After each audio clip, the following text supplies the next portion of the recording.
Sa estilo naman ang pagsasayaw nito si Jeff, kaminsan patulala. Parang may dumadaloy na kuryente sa kanyang katawan. O Jeff, anak ka ba ni Pepe Kuryente? Hi, I'm Jeff Avalos, isang talentado.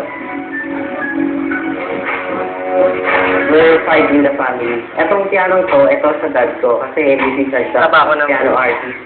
And yung kapatid ko naman, singer, tsaka isa guitar. Tama ko naman. Ako, in the line of dancing naman. Kaya pala, ang pala ng mga talentado si Jeff eh. Pero teka muna, bakit naman pagsasayaw ang nakahilingan mo?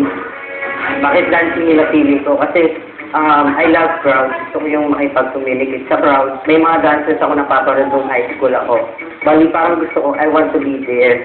Yung pinagsisigawan. Yung napili kong style of dancing is popping and raising especially. Training ko yung sarili ko para maging magaling din sa part na yon. At first, nagsimula ako sa pag-hit, kick, dancing, and then I started to pop para magkaroon ako ng popping group na nga. And then I started na mag-create ng mga choreographies ko. Nag-audition ako sa Talentadong Pinoy para mapakita yung uniqueness ng dancing moves ko. At the same time, is papala rin ako manalo dito. Magpapatayo ko ng sarili kong dance studio. At the same time, masishare ko yung blessing ng art ko sa ibang tao, especially sa mga bata. Kasi nung bata ako, never ako nakapag-dance workshop. So, gusto ko, ma-share ko naman yung talent ko sa ibang tao, especially sa mga bata na walang kakayang magbayad para sa mga dance teachers. Pinta ka na, Jeff, ha? Ngayon, sigurado na ako, hindi si Pepe Kuryente ang airpods mo. At siyempre, sigurado din ako, 100% proud sa'yo ang tatay mo. Actually, hindi ko pa talaga nakikita yung tatay ko. Kung naririnig mo o kaya napapanood mo ngayon, ako yung anak mo, Jeff Avalos. Ito, nakapagtapos na rin ako ng pag-aaral. Ngayon, nag-work na ako.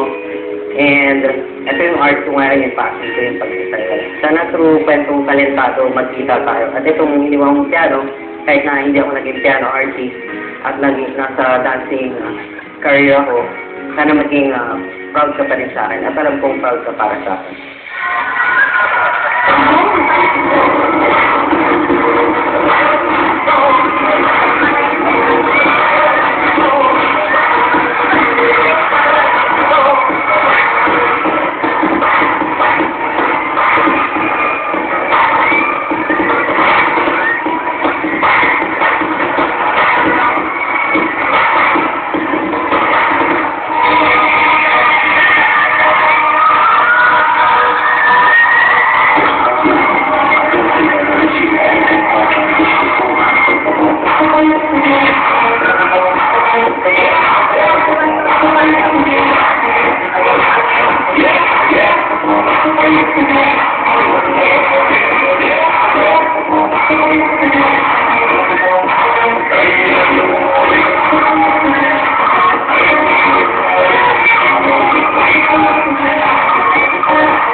You know,